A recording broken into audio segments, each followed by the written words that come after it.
పురాతన భారతదేశంలో హస్తినాపురం అనే మహానగరం ఉండేది.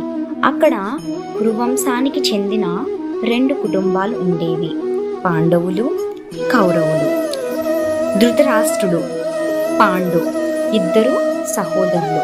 ధృతరాష్ట్రుడికి 100 మంది కొడుకులు, వారినే కౌరవులు అంటారు. ముఖ్యుడు దుర్యోధనుడు. పాండు కుమారులు 5 మంది, వారిని పాండవులు అంటారు. యుధిష్ఠిరుడు, భీముడు, అర్జునుడు, నకులుడు, సహదేవుడు. వాళ్ళు అందరితో కలిసి ఈ మహాకావ్యం ప్రారంభమవుతుంది. అదే మహాభారతం. ఈ కథలో ధర్మం, యుద్ధం, ప్రేమ, ద్వేషం, భక్తి అన్నీ కలిసి ఉంటాయి. ఇంకా ఆసక్తికరమైన భాగాలు తెలుసుకోవడానికి ప్లీజ్ డూ సబ్స్క్రైబ్.